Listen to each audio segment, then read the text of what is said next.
Good evening. Welcome to Whispered Wonders. This is a quiet place, a place to come at the end of the day, when the world has finally gone still and you're ready to let it all go. Here, night after night, we wonder about gentle things, why we dream, how the stars came to be, what the oceans hide, the small mysteries and the vast ones told softly, slowly, with no hurry at all. There is nothing to learn by heart, nothing you need to remember, just a calm voice, a little curiosity, and the quiet hope that somewhere along the way, you'll drift off to sleep. So make yourself comfortable, lower the lights, let your thoughts grow soft, and let us wander together into the dark. Welcome to Whispered Wonders. Rest well.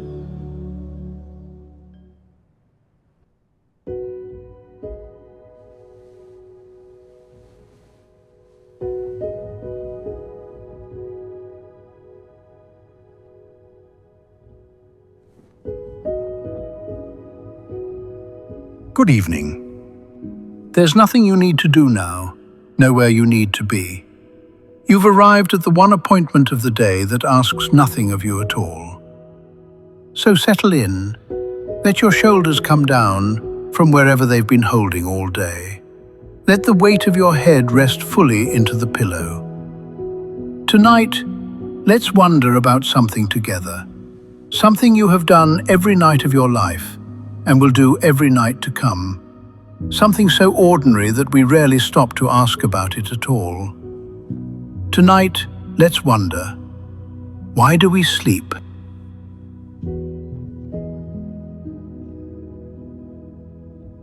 You will spend about a third of your life asleep. If you live to 80, that's some 26 years. 26 years spent lying still, eyes closed, unaware. A quarter of a century given over to the dark. It seems on the face of it like a strange thing for nature to allow. Out there in the long history of living things, sleep is dangerous. To sleep is to stop watching for danger, to stop searching for food, to lie down, defenseless and simply let go. And yet every creature does it, or something very like it. The lion sleeps, the mouse sleeps. The whale sleeps, one half of its great brain at a time, drifting through the dark water, while the other half keeps watch.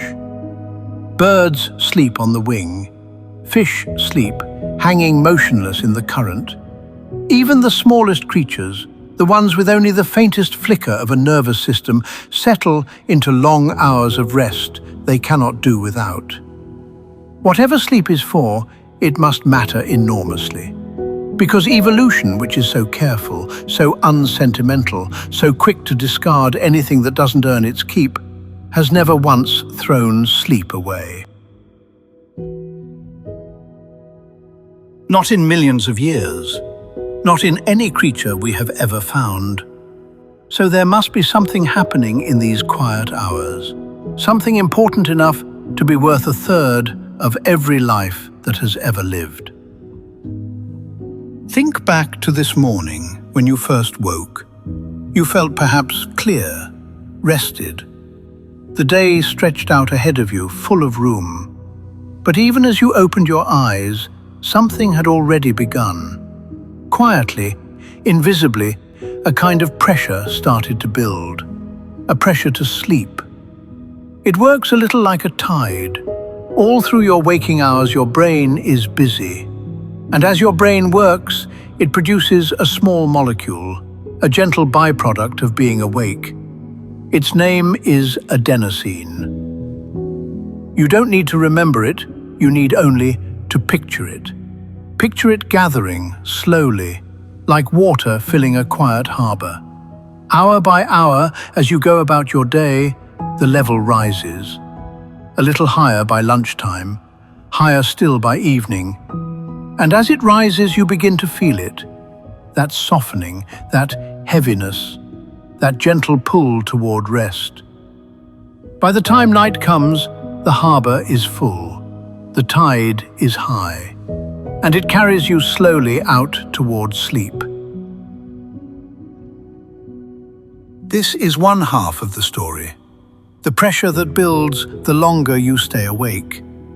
But there is a second half, and it doesn't care how long you've been awake at all. Deep in the center of your brain, there is a tiny cluster of cells, smaller than a grain of rice, and it keeps time. It is a clock, your clock.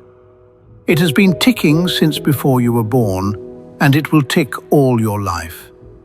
And what it keeps time with is the turning of the world. Light in the morning tells it is day, be awake. Darkness in the evening tells it is night, prepare to rest. And so, as the sun goes down, as the light around you fades to amber, and then to blue, and then to dark, your little clock begins gently to release a signal through your body. A message carried in a molecule called melatonin. A message that says softly to every corner of you, it is time. It is time now. You can let go. Two forces then, the rising tide of tiredness and the steady turning of your inner clock. They meet each night at the same quiet shore. And when they meet, you sleep. Falling asleep feels like a single step. One moment you are awake, the next you are gone. But it isn't a step at all. It is a descent. A slow, gentle descent down through layer after layer, like sinking softly through deep and quiet water. Let's go down together, slowly. There's no hurry at all. The first layer is barely sleep at all, the lightest of all. Here at the surface, your muscles begin to loosen, your breathing slows, your thoughts come loose from one another and begin to drift, no longer connected, no longer making quite as much sense. You might see soft, strange images behind your eyes, a face, a field, a staircase. None of it means anything. It is only the mind letting go of the shore. Some people here feel a sudden falling sensation, a small jolt. If that has ever happened to you as you slipped towards sleep, there is nothing wrong.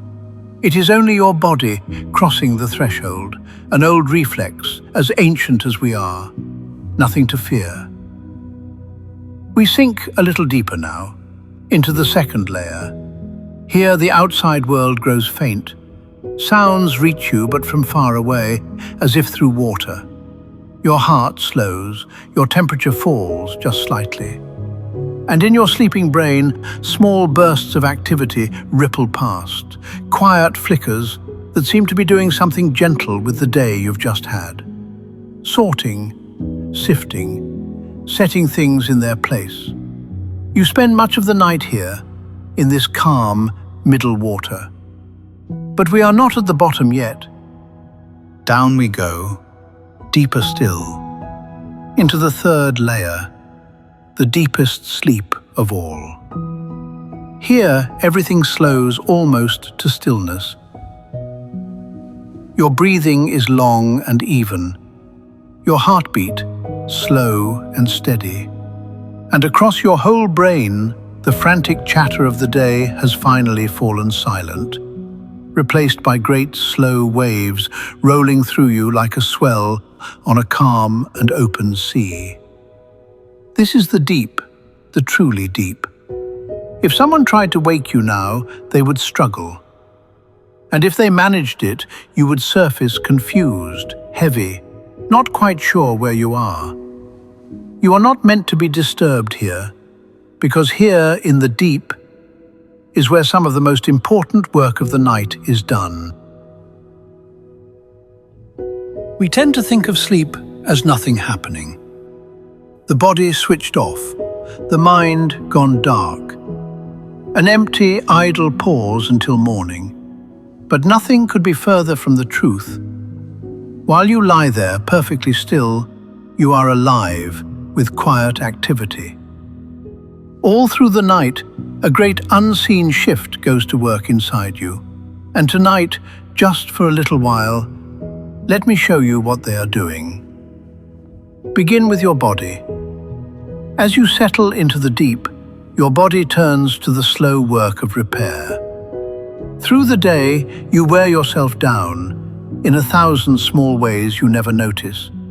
Tiny tears in muscle, cells grown old, the ordinary damage of being alive and awake in the world. And now, in the quiet, it mends. Growth and repair move through your tissues. Wounds knit a little closer. Muscles rebuild. Your body, given at last a few uninterrupted hours, sets about putting itself gently back in order. This is why, when you are ill, you sleep so much. It is not weakness. It is wisdom.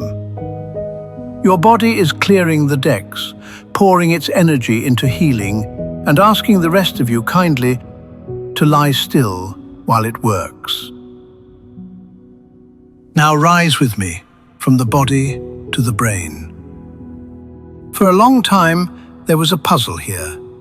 Every other organ in your body has a way of washing itself clean, a slow river that carries away the waste of the day. But the brain seemed to have none. So where, people wondered, did all its waste go? The answer, it turns out, was hiding in the night. When you fall into deep sleep, something remarkable happens. The brain's cells appear to shrink just a little. And into the spaces that open between them, a clear fluid begins to flow. Slowly, rhythmically, washing through the tissue in soft, pulsing waves, rinsing away the debris that gathered there all day, carrying off the waste, the residue, the small clutter of 1,000 thoughts. By morning, the work is done, the waters recede, and you wake to a mind rinsed clean, clear, and ready to begin again. It is perhaps the gentlest image in all of science. Each night, a quiet tide moving through the dark folds of your brain, washing the day away. And there is one more thing happening here tonight, perhaps the most beautiful of all. Your memories are being made. All day you gather experience. Faces, words, places, feelings, caught loosely, held lightly, easily lost. And it is here, in sleep, that the fleeting becomes the lasting. As you rest, your brain returns to the day. It replays it, quietly, in the dark. The paths you walked, the things you learned. It runs them through again and again, faint as an echo. And with each replay, it strengthens what matters and lets the rest fall gently away, moving the day from the shallow waters of the moment into the deep, settled keeping of memory.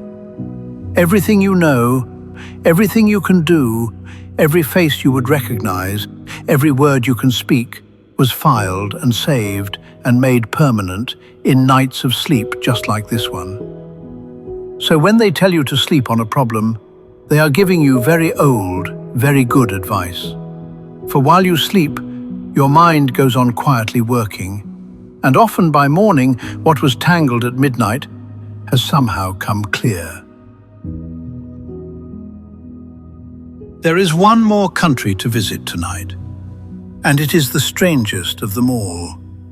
I told you that sleep is a descent down through the layers into the deep. But sleep is not only a sinking. Several times a night you rise again, back up toward the surface. And there, near the top, you enter a place unlike any other. We call it dream sleep, and it is where you dream. It is a curious place.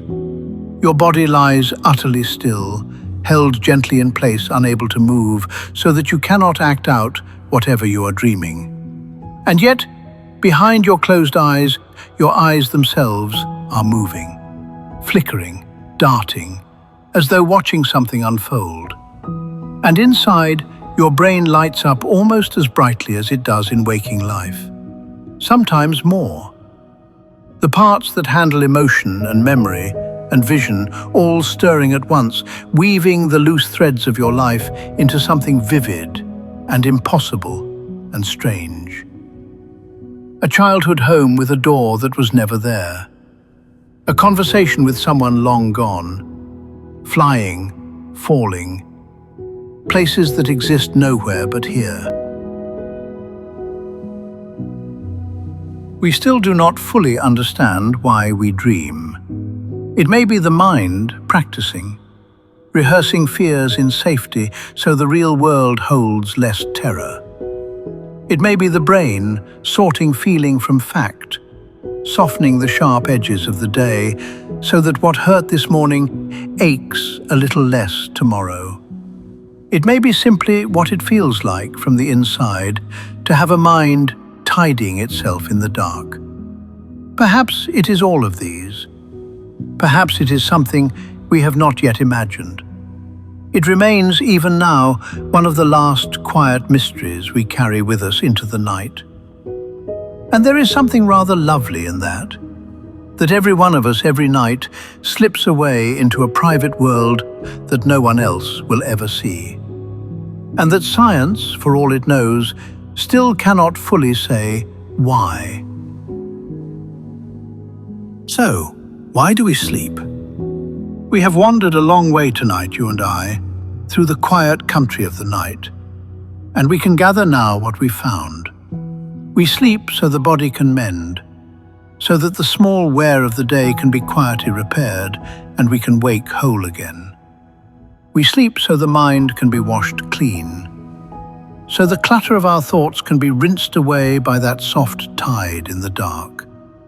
We sleep so that we can remember, so the fleeting day can be gathered up and kept, and we can carry it with us into all the days to come. And we sleep perhaps so that we can dream, for reasons we are still even now only beginning to understand. But maybe lying here in the dark with your eyes already closed, maybe the truest answer is the simplest one. We sleep because we are alive. Because to be a living thing on this slowly turning world is to belong to the rhythm of its days and its nights. To rise with the light and to rest at last with the dark. It is the oldest rhythm there is, older than thought, older than us. The same gentle tide that pulls the lion down into the grass, and the bird down out of the sky, and the whale down into the deep, quiet water, is pulling softly at you now. You don't have to understand it. You don't have to do anything at all. You need only let it carry you, the way it has carried every living thing every night since the very beginning. So let go now. There is nothing left to wonder about tonight. Nothing left to hold. The day is behind you, and it is being quietly put away, even as you lie here. Your body is already beginning its slow repair. Your breathing has already started to lengthen and to slow. The tide is already high and rising, and it is reaching gently for you. Let it come. Feel the weight of your body, resting fully now, held by the bed beneath you, held by the dark around you, held by that same old rhythm that holds everything that lives. You are exactly where you are meant to be, doing exactly what you are meant to do. There is nowhere to go, nothing to fix, no question left unanswered that the morning cannot keep. Just the slow rise and fall of your own breathing, just the soft, deep quiet settling over you, just the long, gentle descent into sleep. Good night. Sleep well.